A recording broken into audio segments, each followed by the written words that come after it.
خیبر پختونخوا حکومت صوبه کې تعلیمي معیار غوره کولو په نوم د سکولونو پرایویټ کولو منصوبه شروع کړې ده. صوبایي حکومت ټول صوبه کې 4,140 سکولونه د پبلک پرایویټ پارټنرشپ لاندې چلول غواړي چې پکې د جنکو 2,314 د هلکانو 3,414 سکولونه شامل دي.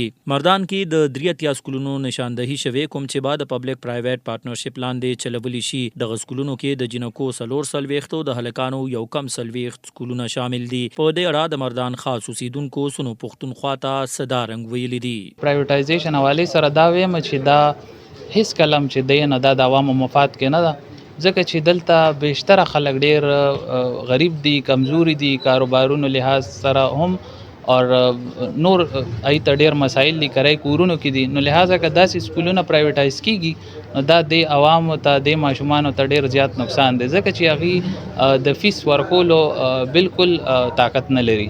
نو موږ ټول ډیر بلوتو چې دا سکول د موږ په دې حال شي واړه ماشومان مکمل په دې سکول ته راځي، ځکه دا واړه د کم زمانې نه د سکول کې دي او لہذا اوس چې دا سکول دی د پرایویټ کوي نو موږ د دې لپاره به هر ځان د دې لپاره منډه تړه و دی موږ د ماشومان به موږ د سکول کې پوره دلته بار کو. د غرنګ د ګرانې نه پریشانه یو والد وایي چې په دې ګرانې کې د کور خرچي پوره کول ګران شوي دي، نو د سرکاري سکولونو پرایویټ کېدو وروسته بعد د ماشومانو فیسونه سرنګ ورکوي. موجوده حالات صوبایي حکومت ته دا وایم چې موږ د مهنګاۍ نه دونه زیات تنګ یو، حالات خراب دي، موږ د دې سل نه راځي بچو له کم ځای نه وروړو.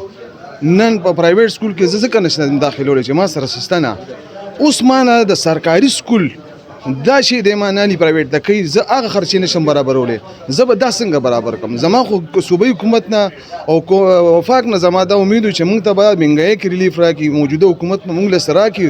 دا چې خو زه سودا نشم زه کرې نشم ورکولی، نو چې ما باندې دا سکول اوس پرایویټ کوي نو به زما بچی خو بیا سکول نه وي یا بل اوپر شي. د تعلیم معیار غوره کول یو بهترین سوچ دی، ولی صوبایي حکومت تر دې دمه په دې اړه څه واضحه پالیسي نه لري. آیا سرکاري سکولونه د پرایویټ پبلک پارټنرشپ لاندې چلولو په صورت کې به د ماشومانو څخه فیسونه اغوستې شي؟ آیا د سرکاري استادانو مستقبل بسوي؟ او د ټولو نه غټه خبره ده چې کوم خلک دغه سرکاري سکولونه ترلاسه کوي د هغوی د آمدن ذریعه به څه جوړیږي؟